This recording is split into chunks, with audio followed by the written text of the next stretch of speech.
Once again, welcome class 9 in our online class. Good morning, everybody. Students, today we are going to start our chapter number 2 from our second supplementary book, Moments, The Adventures of Tutu. The Adventures of Tutu. Second chapter है हमारा एक small creature monkey को लेकर है, written by Ruskin Bond. Let's start. Have you ever had a baby monkey as a pet? Tutu is a baby monkey. Let's find out whether he is mischievous or docile. तो जो सबसे पहले आपसे question किया गया है कि आपने कभी एक पेट के रूप में मंकी को पाला है. टूटू जो कि एक छोटा बंदर है, आओ पता करते हैं कि क्या वो मिस्चीवियस है या डोकाइल है. Grandfather brought Toto from a tonga driver for the sum of 5 rupees. The Tonga driver used to keep the little red monkey tied to a feeding trough, and the monkey looked so out of place there that grandfather decided he would add the little fellow to his private zoo. ये जो grandfather हैं, grandfather ने टूटू को प्राप्त किया है एक tonga driver से, टांगा चालक था, उससे उन्होंने इसको ख़रीदा है 5 रुपये देकर. और वो जो टांगा ड्राइवर था उसको छोटे लाल बंदर को बांध कर रखता था फीडिंग ट्रॉट में अपने, जो जिसमें अपना घोड़े वगैरह के लिए राशन रखता है, उसमें बांध कर उसको रखता है. और जैसे ही ग्रैंडफादर ने उसको देखा तो उन्होंने डिसाइड किया कि वो अपने जो उनका प्राइवेट जू है, अपना खुद का जू है, उसके लिए उसको संभाल कर रखेंगे, उसको ले लेते हैं. Toto was a pretty monkey. Toto एक छोटा सुंदर दिखने वाला बंदर है. His bright eyes sparkled with mischief beneath deep set eyebrows and his teeth which were a pearly white were very often displayed in a smile that frightened the life out of elderly Anglo-Indians ladies. But his hands looked dripped up as though they had been prickled in the sun of for many years, yet his fingers were quick and wicked, and his tail, while adding to his good looks, grandfather believed a tail would add to anyone's good looks, also served as a third hand. He could use it to hang from a branch, and it was capable of sopping up and glistening that might be out of reach of his hands. अब यहाँ पर उसकी physical appearance का description दिया गया है. सबसे पहले बात की गई है उसकी कि वो बहुत सुंदर है, प्रिटी है. उसकी ब्राइट चमकदार स्पार्कल आँखें हैं जो कि शैतानियों से भरी हुई हैं. उसके दांत बिल्कुल सफ़ेद हैं. वेरी ऑफन डिस्प्लेड, जो बहुत कम दिखाई देते हैं. इन स्माइल, जब वो हंसता है. And frightened the life out of elderly Anglo Indian. But his hand looked dried up, लेकिन उसके हाथ जो है वो ऐसे दिखाई देते हैं जैसे मुरझा चुके हों. As though they had been pickled in the sun और फॉर मैनी ईयर्स, जैसे कि उनको अचार को सूखने के लिए डाल दिया जाता है धूप में और उसके बाद वो मुरझा जाते हैं. इस प्रकार से उसके हाथ मुरझाए हुए हैं.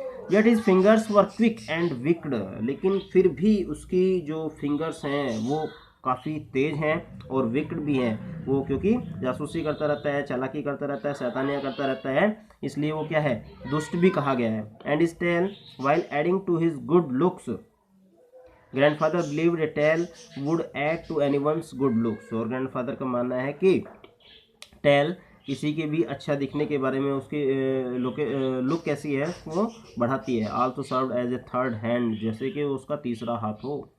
ही could use it to hang from a branch, वो उसका इस्तेमाल कर सकता है शाखाओं पर झूलने के लिए. And it was capable of scooping up and delicacies that might be out of reach of his hands, और उन चीज़ों तक पहुंचने का प्रयास कर सकता है उस पूंछ की हेल्प से जो उसके हाथ से, जहां पर उसके हाथ नहीं पहुंच पाते हैं, ऐसी चीज़ों तक भी वो अपने पूंछ का इस्तेमाल पहुंचने के लिए कर सकता है. इसलिए उसको कहा गया है जैसे कि वो उसका तीसरा हाथ हो. Grand mother always fused when grandfather brought home some new birds or animals.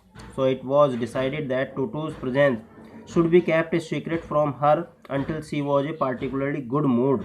Grandfather and I put him away in a little closet opening into my bedroom wall, where he was tied securely, or so we thought, to a peg fastened into the wall. अब जब भी कोई नया सदस्य, नया जानवर घर में आता था, जो ग्रैंड मदर थी वो काफ़ी नाराज़ होती थी. सो इट वॉज डिसाइडेड, इसलिए ये डिसाइड किया गया कि टोटो की उपस्थिति को तब तक छिपा कर रखा जाएगा ग्रैंड मदर से जब तक वो किसी अच्छे मूड में नहीं होंगी.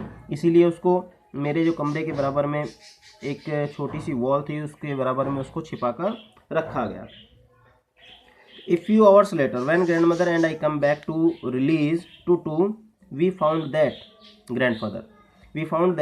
wall, which had been covered with some ornamental papers chosen by grandfather, now stood out and naked brick and plaster. The peg in the wall had been wrenched from its sockets, and my school blazer, which had been hanging there, was in shreds.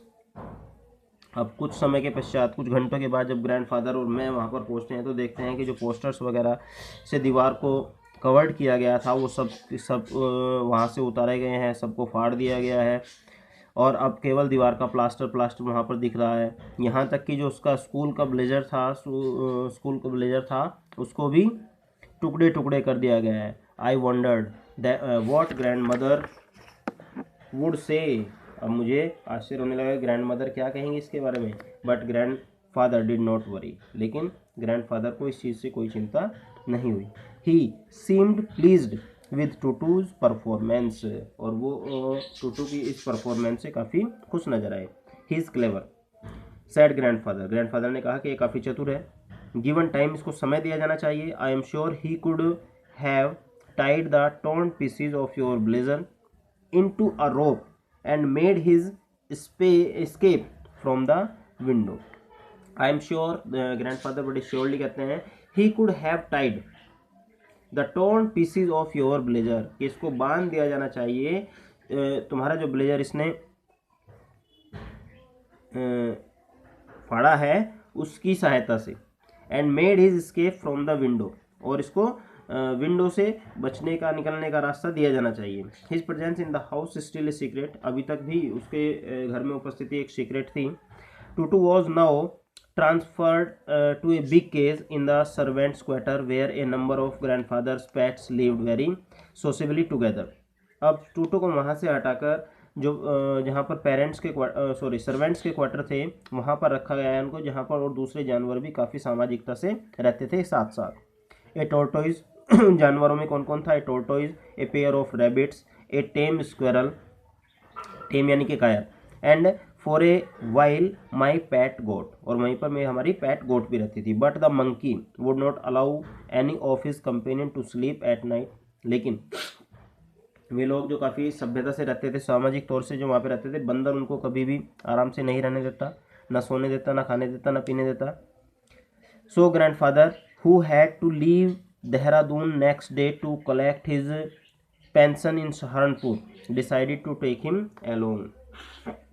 इसलिए उनके जो grandfather थे, grandfather को next day Dehradun जाना था अपनी pension लेने के लिए. वो हैड टू लीव देहरादून, जिनको देहरादून छोड़कर सहारनपुर जाना था अपनी पेंशन लेने के लिए. Decided to take him along, उन्होंने डिसाइड किया कि वो इसको भी अपने साथ लेकर साथ में लेकर जाएंगे. तो इस प्रकार से आज की रीडिंग को हम यहीं पे विराम देते हैं बेटे. नेक्स्ट रीडिंग अगली क्लास में, नेक्स्ट क्लास में करेंगे. तब तक आप रीडिंग करते रहें और जो हमारा यूनिट 1 का सिलेबस है उसको लर्न करते रहें. अपने यूनिट 1 के लिए कभी भी आपकी डेट शीट डिक्लेयर की जा सकती है, तो उसके लिए आपको तैयार रहना है. सिलेबस आपको लोगों को बता दिया गया है, आपका सिलेबस क्या है. आगे की रीडिंग भी कंटिन्यू हम कर रहे हैं धीरे धीरे, और लर्निंग वर्क भी आप करते रहें. Okay and bye.